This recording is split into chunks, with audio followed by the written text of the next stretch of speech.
Assalamualaikum warahmatullahi wabarakatuh. Waalaikumsalam warahmatullahi wabarakatuh. Sebelum belajar, mari kita berdoa bersama-sama. Jika berdoa,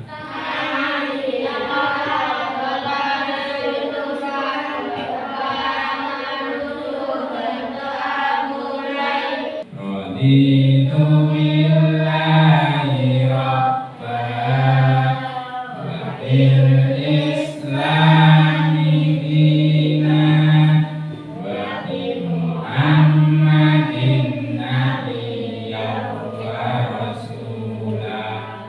Rabbi zidni ilma warzuqni fahma. Anak-anak, hari ini kita akan belajar pendidikan agama Islam dan budi pekerti. Sebelum ke pelajaran, Pak Zainal akan ngecek yang hari ini yang tidak masuk siapa? Wildan ya. Terus ada lagi? Nah, Wildan saja ya, tidak masuk ya. Nah, kita mulai. Nah, ada beberapa hal yang pada kesempatan ini kita pelajari. Yang pertama, sebelum belajar, paling tidak kita mengetahui kemampuan dasar yang perlu kita ketahui sebelum belajar. Yang pertama, memahami tata cara bersuci dari hadas kecil sesuai ketentuan syariat Islam. Yang kedua, mempraktekkan tata cara bersuci dari hadas kecil sesuai dengan ketentuan syariat Islam. Nah, ini ada dua kompetensi. Nah, tujuan kita belajar pada kesempatan ini supaya anak tahu ya. Pertama, mampu menjelaskan pengertian bersuci dari hadas kecil dengan benar. Yang kedua, mampu menyebutkan alat-alat bersuci dengan benar. Yang ketiga, mampu menampilkan tata cara bersuci dari hadas kecil sesuai dengan ketentuan syariat Islam dengan benar. Nah, coba anak-anak amati gambar ini ya. Sini coba lihat gambar-gambar yang pertama itu apa, yang kedua itu apa, yang ketiga dan selanjutnya. Silakan kalau mau berpendapat boleh angkat tangan. Apa itu? Sumur. Nah, sumur. Yang kedua? Apa? Sungai. Ketiga? Air kelapa dan keempat? Pantai, laut ya. Kelima? Keenam? Hujan. Ketujuh? Salju. Kedelapan? Embun. Islam senantiasa mengajarkan kebersihan dalam segala hal, mulai dari menjaga kebersihan badan hingga kebersihan lingkungan. Kebersihan itu juga diperlukan saat kita akan melakukan ibadah kepada Allah Subhanahu wa Ta'ala. Oleh karena itu Allah memerintahkan kita berwudu saat kita mau sholat. Nah, tadi beberapa air yang bisa digunakan untuk bersuci. Nah, di dalam surat Al-Baqarah ayat 222 yang berbunyi Innallaha yuhibbut tawwabina wa yuhibbul mutatahhirin. Sesungguhnya Allah menyukai orang-orang yang bertaubat dan menyukai orang-orang yang mensucikan diri. Surat Al-Baqarah ayat 222. Ini dari tentang kebersihan. Nah, berikutnya kita kenal dulu apa itu bersih dan suci. Bersuci, bersih itu berasal dari bahasa Arab. Namanya toharoh. Toharoh itu najis. Itu salah satu syarat sahnya sholat. Maka ketika kita sholat, badan harus bersih, pakaian juga harus bersih, tempatnya juga bersih. Tempatnya kalau sholatnya di rumah harus dibersihkan dari hadas dan najis. Bersuci dari hadas. Hadas itu apa? Hadas itu keadaan tidak suci. Ketika kamu dalam kondisi tidak suci, itu namanya hadas. Yang pertama hadas kecil. Apa itu hadas kecil? Hadas kecil itu keadaan seseorang tidak suci sehingga dia harus berwudu atau tayamum. Seumpama kamu kentut, nah itu berarti tidak suci. Terus apa? Buang air ke kecil, itu tidak suci. Buang air besar tidak suci. Nah itu karena hadas kecil. Sedangkan hadas besar itu keadaan seseorang tidak suci hingga dia harus mandi agar menjadi suci. Ini hadas besar itu biasanya perempuan. Nanti kamu kalau sudah dewasa, tuh haid, ya, nifas. Nah kalau laki-laki itu saat balik, saat mulai dewasa sebentar lagi mimpi basah. Berarti nanti kalau kamu malam-malam mimpi, nah itu nanti wajib bersuci. Nah sekarang yang menyebabkan hadas besar itu apa saja? Pertama haid, ini perempuan ya, keluar darah, itu haid itu keluar darah. Yang kedua nifas, ini nak melahirkan. Jadi nak melahirkan itu ibu-ibu mengeluarkan darah, namanya darahnya nifas. Nah yang ketiga ini khusus laki-laki, mimpi basah ya. Macam-macam bersuci. Yang pertama, macam-macamnya mandi. Yang kedua wudu. Selanjutnya tayamum. Yang keempat istinja.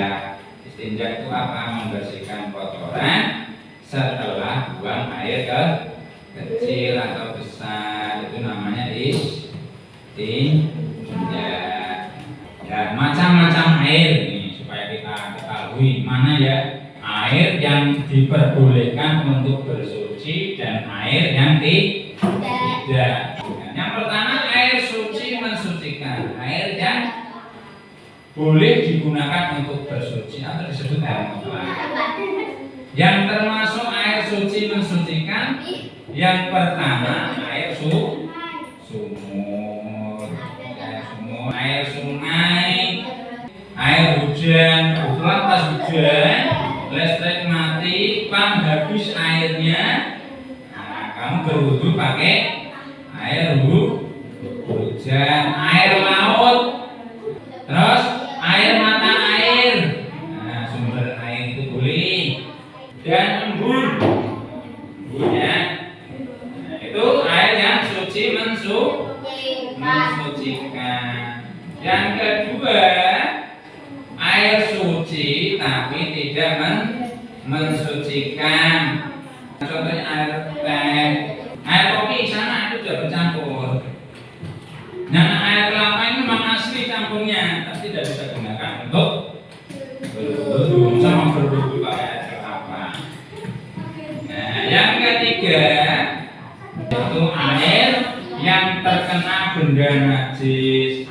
Contohnya, nah, di rumah ada kamar mandi bak, kemudian kejatuhan kotoran binatang apa cicak sebelum di bak. Kalau apa baknya kecil, berarti itu nanti najis. Maka bak ada ketentuannya adalah ya paling enggak 1 meter kubik. Air yang kemasukan kotoran, kemasukan najis namanya air najis. Yang keempat, air makruh, itu air yang ada dalam bejana terjemur matahari. Contohnya kalau ada lubang gitu ya, lubang-lubang besar, kemudian kalau kena sinar matahari, nah itu airnya makro, tapi boleh digunakan, namanya makro, tetap sah sholatnya ya. Makro. Nah sekarang anak-anak kita kasih kertas, ini nanti didiskusikan dua-dua ya. Ini nanti berarti yang depan menghadap ke belakang nih, kedua gitu. Membahas hal-hal yang menyebabkan bersuci tadi ya, hal-hal yang menyebabkan seorang berhadas kecil. Seorang berhadas kecil itu apa aja ya? Jadi yang kedua hal-hal yang menyebabkan berhadas besar. Ya, silakan. Waktunya sebentar saja ya. Oh yang di rumah ditulis sendiri berarti. Yang di rumah ditulis sendiri ya. Oh maaf lupa. Menyebutkan hal-hal yang menyebabkan berhadas kecil apa aja ya. Nanti perwakilan ya dari kamu ada berapa? Hal-hal yang menyebabkan seorang berhadas kecil. Yang kedua hal-hal yang menyebabkan berhadas besar. Sudah? Sebisanya nanti kita bahas berikutnya. Ya satu kelompok mewakili, nggak usah semuanya, maju.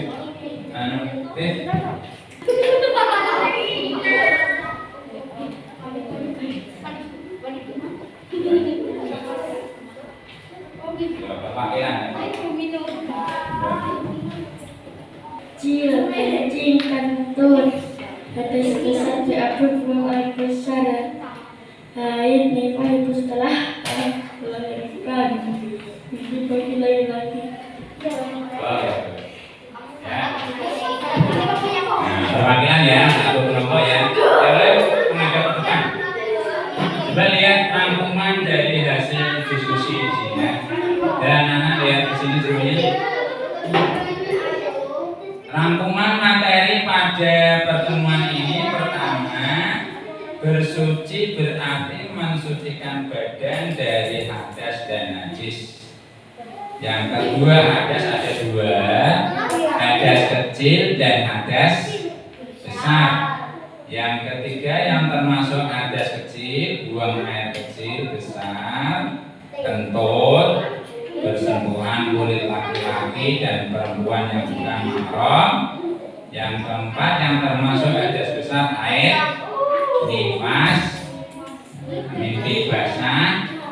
Yang kelima macam-macam bersuci, mandi, wudu, tayamum dan istinja. Macam-macam air, ada beberapa hal. Air suci mensucikan, air suci tapi tidak mensucikan, air bernajis dan air makruh. Demikian pembelajaran pada pagi ini. Mari kita tutup dengan baca hamdalah dan penutup majlis. Alhamdulillahirabbil alamin. Subhanakallahumma wa bihamdika asyhadu an la ilaha illa anta astaghfiruka wa atubu ilaik. Assalamualaikum warahmatullahi wabarakatuh.